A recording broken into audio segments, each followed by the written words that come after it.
Eu sei que muita gente fala sobre gratidão, sobre como os filhos retribuem tudo o que uma mãe faz.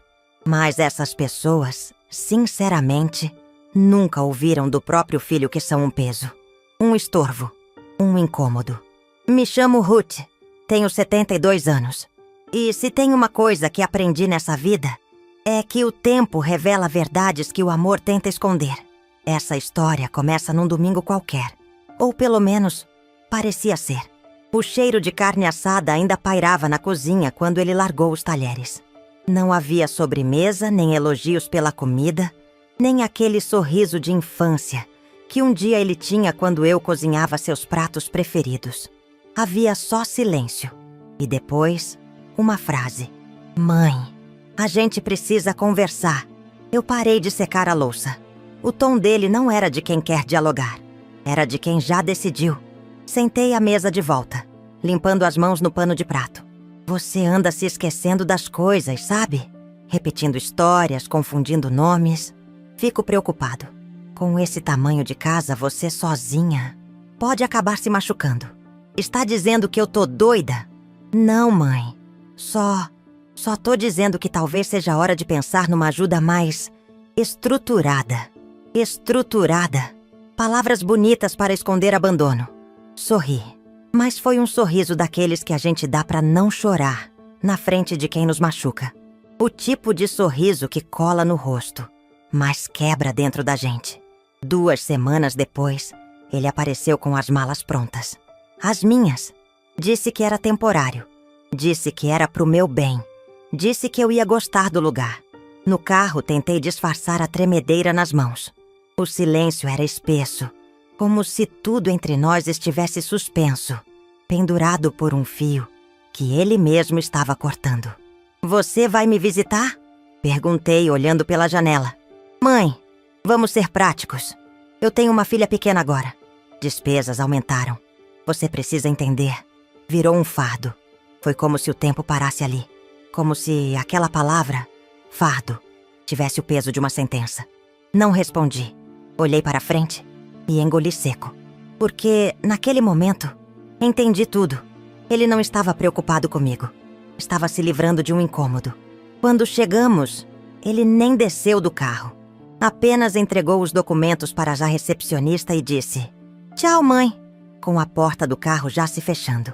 E foi ali, diante da fachada branca, dos portões automáticos e das janelas floridas, que ele me deixou.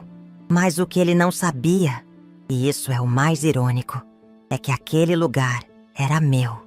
Sim, aquele mesmo asilo.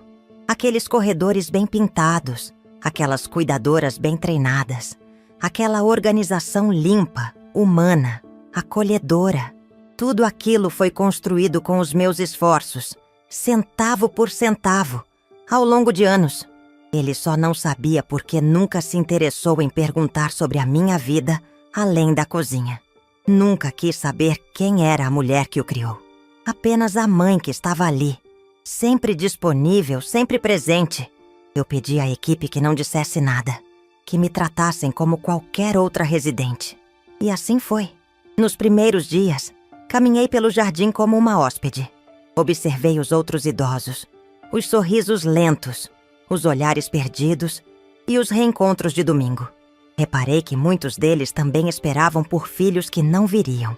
Vi nos olhos de cada um o reflexo do que me tornara. Descartável. Mas também vi outra coisa. Vi liberdade. Ali, naquele espaço que construí com tanto cuidado, eu finalmente parei de tentar agradar. Parei de esperar reconhecimento. E comecei, pela primeira vez, a respirar em paz. Na minha 3ª noite ali, sentei no banco do pátio e olhei para o céu. Era um azul escuro, pontilhado de estrelas. O vento era leve e o silêncio não me assustava mais. Pensei em tudo o que fiz por ele, em todas as vezes que abri mão de mim para dar mais a ele. E pensei, é aqui que começa minha nova história. Porque eu não sou um fardo. Nunca fui. Eu sou alicerce. Eu sou raiz. Eu sou o começo de tudo. E agora, sou dona do meu fim também. Não foi do dia pra noite que eu aprendi a esconder minhas vitórias. Isso veio com o tempo. com as decepções, com o cansaço de explicar minha força para quem só queria minha servidão. Eu era Ruth, apenas Ruth, a mãe que cuidava, que cozinhava, que economizava, que sorria mesmo quando doía. E para muita gente, inclusive meu filho, eu era só isso. Mas eles nunca viram quem eu era quando ninguém estava olhando. A verdade é que, antes de ser mãe, eu fui mulher. E essa mulher teve sonhos que precisaram ser deixados de lado quando a vida apertou. Meu marido nos deixou quando meu filho tinha apenas 4 anos. Saiu com a desculpa de que precisava encontrar a si mesmo e nunca mais voltou. Deixou dívidas, aluguel atrasado e um filho com febre que não parava de chorar à noite. Ali, naquele quarto pequeno e abafado, eu jurei para mim mesma que ele jamais passaria fome. E cumpri. Trabalhei em tudo que aparecia. Faxina, cuidar de idosos, levar e buscar filhos de outros, vender doces. Mas foi no cuidado com os idosos que encontrei mais do que uma renda. Encontrei propósito. Enxergava naqueles olhares frágeis o que eu temia viver um dia. Ser esquecida. Aos poucos, comecei a sonhar com algo diferente. Um lugar onde pessoas como eles e como eu fossem tratadas com dignidade. Um espaço que fosse casa e não castigo. Que cheirasse a bolo, não a desinfetante.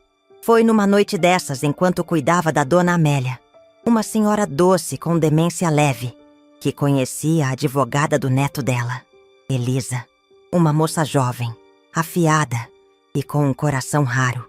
Contando a ela sobre meu sonho, ouvi pela primeira vez a frase: "Você tem cabeça de empreendedora, Ruth. Só falta alguém para te orientar." Ela me ajudou. Fez as contas comigo. Me mostrou caminhos legais. Ensinou a investir aos poucos. Me apresentou um amigo corretor que me ofereceu um pequeno terreno nos fundos da cidade. Na época, mal urbanizado. Eu comprei. Com medo, sim, mas também com coragem. Passei 10 anos juntando tudo. Cada extra. Cada Natal com presentes reciclados. Cada blusa velha que não troquei. E aos poucos, aquele lote vazio virou planta. A planta virou obra. A obra virou estrutura. E a estrutura virou o que hoje é o Asilo Coração Sereno. Não coloquei meu nome na fachada. Não quis. Preferi deixar no nome de uma sociedade limitada administrada por mim e Elisa. Isso me deu liberdade e proteção. E também discrição. Meu filho nunca perguntou de onde vinha meu dinheiro. Achava que eram benefícios do governo. Nunca quis saber por que eu passava tanto tempo fora, mesmo aposentada. Estava ocupado demais crescendo, estudando, se casando, tendo uma filha. Eu me orgulhava disso. Mas doía ver que ele nunca dizia: "Obrigado, mãe." No dia em que me levou ao asilo, ele pensou que estava me pondo em um depósito de idosos. Pensou que estava me tirando do caminho. O que ele fez, sem saber, foi me devolver ao centro da história. Da minha história. Na primeira semana ali como hóspede, observei tudo com olhos de gestora. A equipe ainda seguia os protocolos que deixei com Elisa. A cozinha funcionava como sonhei. Refeições simples, mas feitas com respeito. Cuidadoras que olhavam nos olhos. Não havia gritos. Não havia abandono. No refeitório, sentei ao lado de Dona Adélia, uma mulher de fala mansa e olhos úmidos.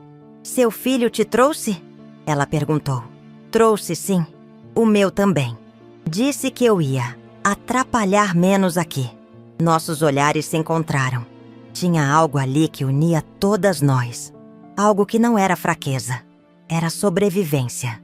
À noite, no meu quarto, olhei para as paredes claras e pensei: é por isso que construí esse lugar. Porque um dia eu sabia que poderia ser uma de nós. Mas ainda havia uma parte de mim que sangrava. A parte que lembrava dos anos em que meu filho, aos poucos, parou de perguntar como eu estava. As datas esquecidas. Os convites que não vieram. Os jantares de Natal em que ele não pôde vir. Essa negligência silenciosa. Ela mata aos poucos. Apaga a gente da própria para-história. E foi por isso que escolhi ficar calada, mas presente. Silenciosa, mas inteira. O que ninguém sabia era que cada parede daquele lugar tinha um pedaço meu.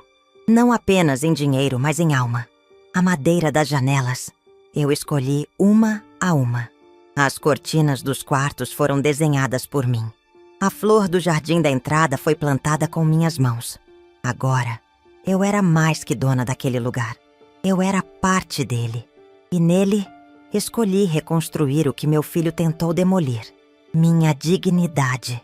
Porque amor que precisa me esconder não é amor, é conveniência. E eu nunca mais serei conveniente. A verdade tem um jeito curioso de se revelar. Às vezes, ela explode. Às vezes, ela sussurra. Mas, na maioria das vezes, ela espera. Espera o momento certo para olhar nos olhos de quem tentou enterrá-la e simplesmente existir. Nos meses seguintes à minha internação, como meu filho chamou, minha rotina no asilo se tornou surpreendentemente leve. Cuidar das pequenas coisas me devolveu uma paz que eu não sentia há muito tempo. Acordar cedo, caminhar pelo jardim, participar das rodas de conversa, ouvir histórias, compartilhar silêncio. Aos poucos, tornei-me uma figura querida entre os residentes e funcionárias. Não pelo meu cargo invisível, mas pela minha escuta, pela presença constante, pela forma como olhava nos olhos e não desviava. Mas o silêncio do lado de fora seguia ensurdecedor. Meu filho não ligou, não perguntou se eu estava bem. Não apareceu nem no meu aniversário, o primeiro que passei fora de casa, depois de 72 anos. A filha dele, minha neta, também sumiu da minha vida, como se eu tivesse deixado de existir. Até que um dia, numa tarde morna, ouvi uma conversa entre duas enfermeiras perto do refeitório. Dizem que o filho da dona Ruth tá passando um perrengue danado. Negócio fechado, dívida batendo na porta, sussurrou uma. Jura? Ele parecia tão certo de si, respondeu a outra. Continuei andando como se não tivesse ouvido. Mas meu peito pulsava com uma certeza. Ele voltaria. Não por mim, mas por necessidade. Não demorou. 3 dias depois, fui chamada à sala da administração. A diretora, Juliana, me esperava com um olhar respeitoso e um leve incômodo no rosto. Dona Ruth, seu filho está aqui. Disse que quer conversar com a senhora. Está insistente. Respirei fundo. Pedi que o levassem à sala de reuniões. Pedi também que ela ficasse. E que a enfermeira-chefe Sandra nos acompanhasse. Era hora de mostrar, com calma e dignidade, quem eu era. E sempre fui. Ele entrou apressado. Terno amarrotado, olhar ansioso, sorriso forçado. Mãe, que bom te ver. Desculpa ter sumido. Tanta correria, sabe? Trabalho, a pequena. Mas enfim, eu queria muito conversar com a senhora. Sentei devagar na cabeceira da mesa. Juliana e Sandra se posicionaram discretamente ao lado. Na minha frente, a pasta de documentos que eu mesma pedi para resgatar do cofre administrativo. Pode falar, filho. Estou ouvindo. Bom, não é fácil dizer isso. Tive alguns problemas com a empresa. Coisas que saíram do controle.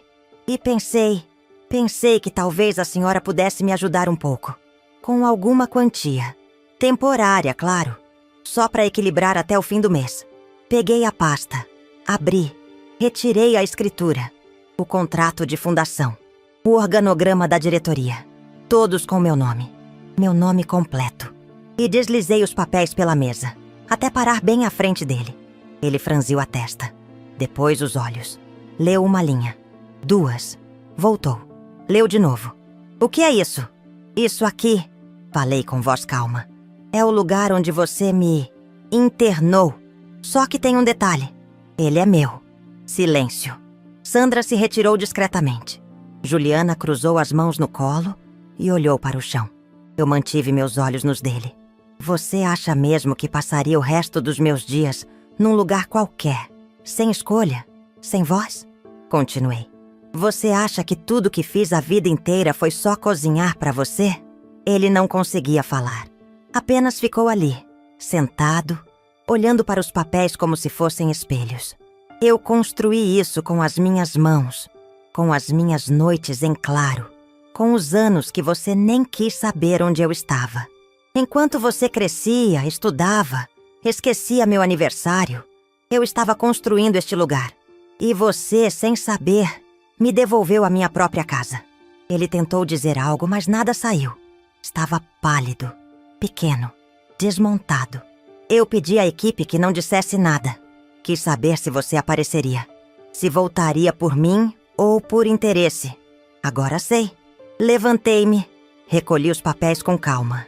E antes de sair, disse: eu não sou um fardo, mas talvez você seja um alerta do que o ego pode fazer com quem esquece suas raízes.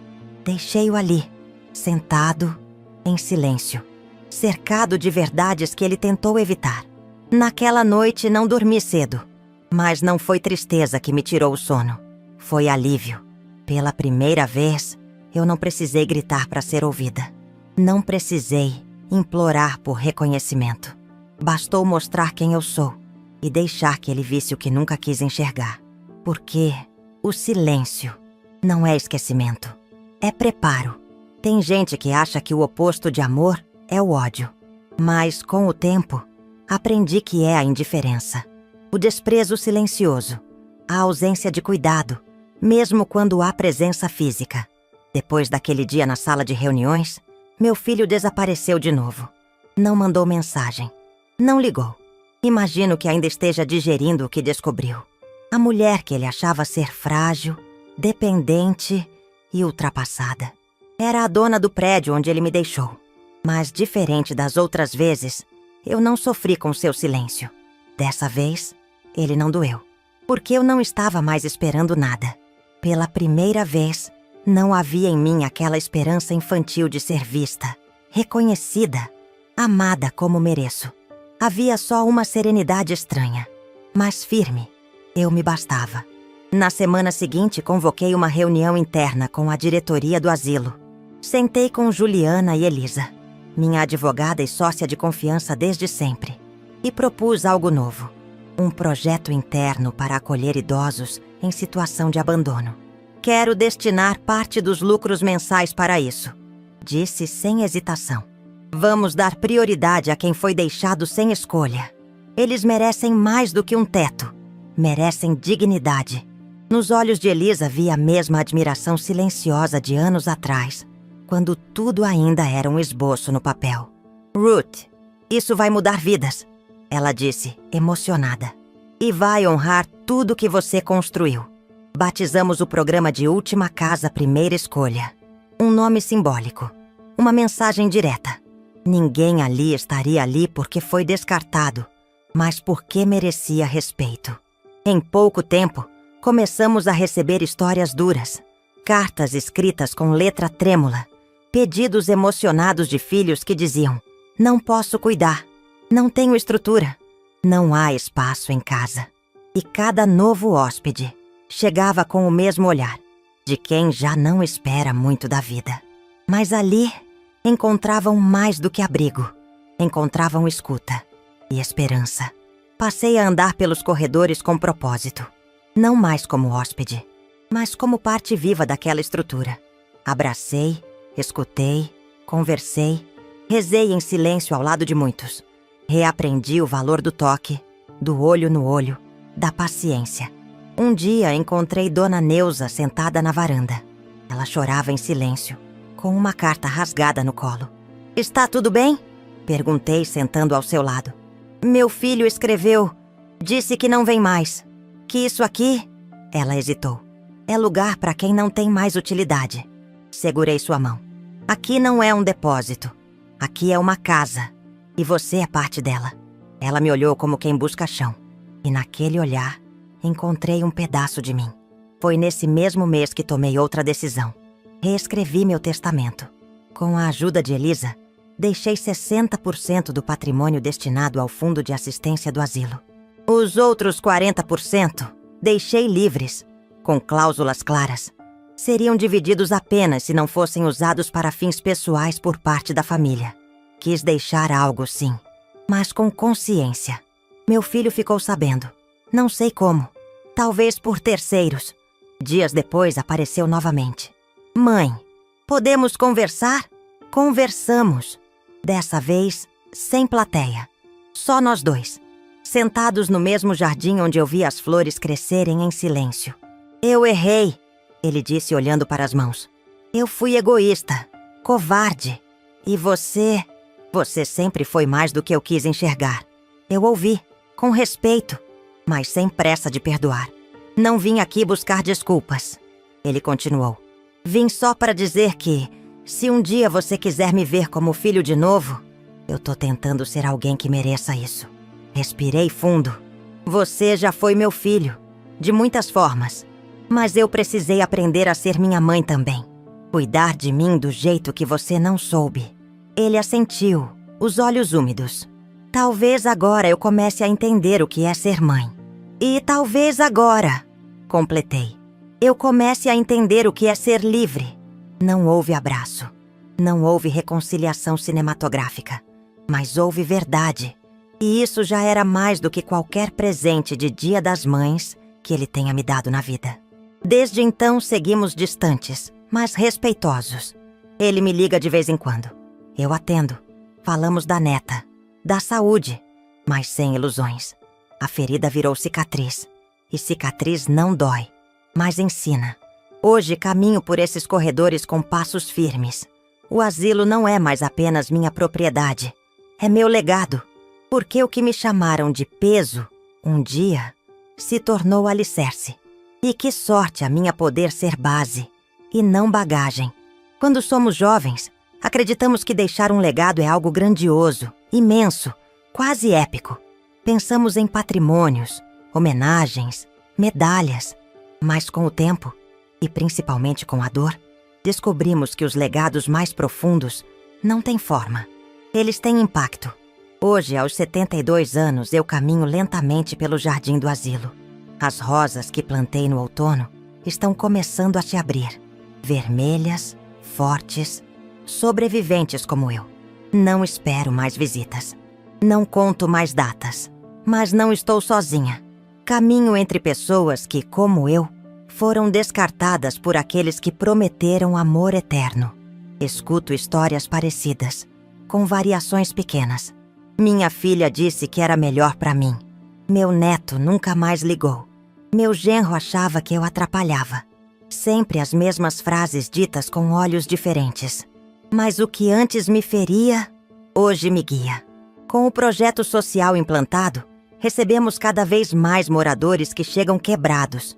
Emocionalmente, fisicamente, silenciosamente. A cada novo nome que entra, vejo a mim mesma ali. E tento ser para eles o que ninguém foi para mim naquele momento. Acolhida. Alguns me chamam de Dona Ruth da Flor do Peito. Dizem que meu olhar tem cheiro de café fresco. Eu sorrio, porque sei que é isso que quero deixar. Uma memória de calor. Outro dia, uma nova hóspede chegou. Maria Eugênia, 78 anos. Elegante, mas com os ombros caídos. Na primeira noite, sentou no refeitório, mas não tocou na comida. O prato não está do seu gosto? Perguntei. É que comida boa demais me dá saudade. Me lembra quando eu era importante. Sentei ao lado dela. Cortei devagar os legumes no meu prato e disse: aqui, a gente não é importante pelo que já fez. É importante só por existir. Ela chorou em silêncio e segurou minha mão. Foi assim que começamos nossa amizade. Mais uma. As cuidadoras dizem que minha presença muda o ambiente. Que quando passo, o clima muda. Mas o que elas não sabem é que esse clima é feito de escolhas. Escolhi não endurecer, não me vingar, não reproduzir a indiferença que recebi. Algumas pessoas me perguntam se perdoei meu filho. Eu respondo com calma. Eu me libertei dele. E para mim, isso basta. Ele ainda liga, de vez em quando. Agora com outro tom. Fala menos de si e pergunta um pouco mais sobre mim. Já é alguma coisa. Mas não me iludo. Não espero. Apenas escuto. A resposta mora na minha serenidade, não na palavra dele. Deixei claro no testamento. Minha maior herança está neste lugar. Nos corredores com música ambiente. Nos quartos com cortinas claras. Nas refeições feitas com cuidado. No olhar de cada idoso que reaprende o que é dignidade. Um legado vivo. Nos finais de tarde gosto de sentar no banco de madeira ao lado da fonte. Observar os peixes, as folhas balançando, o céu ficando laranja. É ali que converso comigo mesma. E com ela também. A Ruth de 40 anos atrás, que lavava chão com as mãos rachadas e sonhava em ser vista. Hoje eu a vejo e a honro todos os dias. Descobri que a paz não vem do que nos devolvem. Vem do que a gente constrói apesar da ausência. Ser esquecida por quem você criou dói, mas ser lembrada por quem você inspira, cura. E se hoje eu pudesse deixar uma frase para quem carrega o peso de ser rejeitado, seria essa: você não é um fardo. Você é a base que sustenta histórias, inclusive a sua.